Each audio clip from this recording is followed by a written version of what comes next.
Great to see you. Thanks for joining us. Wait We're a going to have second. our first. Turn this up. I'm sorry. That's Go okay. ahead. We're gonna have our first questions from Jed May. Okay. Hey, Coach, how's it going? Good. How are you? Good, good. I wanted to ask you, y'all are about halfway through the league season now, and just how much of a work in progress has it been for y'all just finding that leadership on the court, with all the guys that have, come into the program, and then you lose PJ and Jalen. Just how much, I guess, still of a work in progress has that been, and is it still for this team?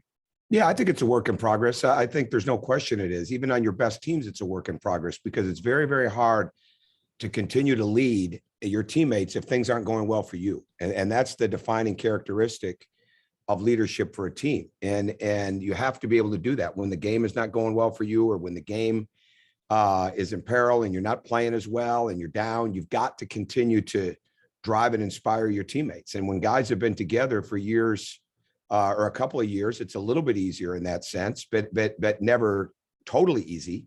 But that's the separation of leadership, and that's where we've got to continue to grow. And I think for us, it's not just going to be a single person per se. It's got to be collective, because again, when you take two seniors out like we had early with PJ and like we've had in the season with Jalen, you take away two guys that have been in the been there, done that mode.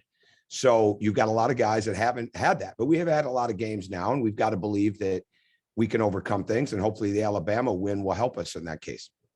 So I guess that kind of follows into my second question of, when you look at some of the second half struggles and the leads that y'all have lost, how much of that is it, you think, just the lack of leadership and not having that one voice, or one or two voices even maybe, that to step up and, keep things on track? I think it's the turnovers and the lack of stops. I think it's that more than it is anything else. And then I think our confidence wanes if we're missing shots, and then it becomes compounding interest, right? And I think that's what it is more than anything else. And could leadership continue to grow and evolve as you're down and you believe that you can continue to win? Sure, it could. But I think when you're turning the ball over, when you're not making shots, and it comes together like that, and your defense starts to struggle because it's very hard to defend a live ball turnover, I think those are the things more than anything else. But I do think we've also had some games where a couple of plays here or there, especially Vanderbilt and Texas A&M at home, and all we have to do really is get the ball turned at the end of the game against Texas A&M. Turn the ball once, it's going to be a much tougher shot.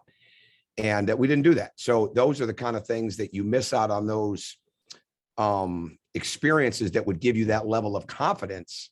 And then it becomes, again, when you're going down the road, that, okay, well, we don't have this under our belt. Well, now we have it under our belt with Alabama, and hopefully that will help us. Thanks, Coach. Mm-hmm. Let's go next to Chip Towers. Yeah, Coach, I'm just wondering, going back to that Alabama game, you guys haven't played at home very much. I mean, do you feel like there's a chance to get a little bit of momentum having, a few more home games in the month of February than you did in January? Well, we're excited to be home. It's just we're going against really, really, really good teams. I mean, Arkansas is playing as well. Auburn's number one in the country, but Arkansas is as hot as any team in the league right now, the way that they've played the last 6 games. So to me, yes, it's good to be home. We've only had 3 home games inside of the league, 5 on the road, I believe. So that's good, but we've got to play really, really sharp. And our margin for error is not high, and it's even less when you're playing against the best teams in the league. And so we've got to be really locked into what we need to do tomorrow night with Arkansas, and stay completely focused on that, and not think that home will be something that gives you an edge in the game. Us not turning the ball over, us defending, us making the next pass will hopefully give us an edge in the game. And then the fans can help support you as you go down the line inside of the game. Thank you. All right, let's go to Bob Holt from the Arkansas Democrat-Gazette. Hey, Tom, how you doing? Hi, Bob. Good. How are you? I'm good. Hey, JD Notae, he's obviously a Georgia kid. He's having a great season. I wondered when you scout Arkansas, what are you seeing from Notae? Well, he's extremely explosive, and he's playing a lot of point guard right now. He can really play in straight lines. He's shooting the ball extremely well. He's relentless defensively. He's over 2.5 steals, I think. He can really, really score. And now he's got the playmaking ability under his belt in that point guard role, which makes him even that much better. I mean, they're a really, really good team. He's got a lot of people to throw the ball to. You have to continue to honor everybody else that's in the game for Eric. But JD is playing at an incredible level. And I thought JD was really good last year. I thought he was good the year before, but he's playing at such a higher level now. Yeah, he went from being like a sixth man of the year in the league, which is pretty nice honor, but he's playing about 22, 23 minutes. Now, unless he gets in foul trouble, they're playing him probably 37, 38. From what you can tell, how's he adjusted to having a bigger role? I think fine. I think he's adjusted fine. I mean, they had really good guards in there with Desi Sills and Moody and obviously what Justin Smith could do a year ago. And I'm probably missing some other guys, but I think he had some big time games that I'm sure they would look back and say they won the game because of him a year ago. So I think he's adjusted just fine. He's an excellent player. Yeah, I ended up, they're like, you know how that they do that plus minus on the stats now. When you're on the floor, your team's a plus 10 or whatever. JD's like they're plus 259 when he's on the floor. What you probably know that. You probably know all the analytics. Oh, he's good. There's no doubt he affects their team, but they've got an older, experienced team, even though, you know, they've got some new guys. And I think the role that he's playing for them makes everybody else better. I might have a couple more, but I'll turn it back if some of the other guys have some. Thanks. Okay, Chip or Jed, you guys have any follow-ups? I'm good. I'll ask you this, Coach, if you don't mind. You know, from a day-to-day standpoint, obviously it's a grind. It's more of a grind when you're not getting a lot of reinforcement in the W column. What are some things that you're doing to stay upbeat? And how does that manifest itself? How important is that, I guess, you know, and kind of passing that on to your charges in the locker room? Oh, I think it's huge. It's got to start with me. Absolutely. And I've got to have an edge and an intensity but at the same time, a belief and a drive. And I think that's exactly how I coach. I mean, it's a lot of time spent where I'm sitting right now, looking into this computer, but it's usually watching a lot of game film and making edits and looking for different things that we're doing or different things that we have to do. And there's a lot of energy that comes from that. So I'll go to practice here in a minute and be completely energized. And I'm back to a second cup of coffee in the mid-afternoon. I mean, so that's probably the only adjustment I've made, you know, where I was trying to be down to 1 cup on the day. I'm back to 2.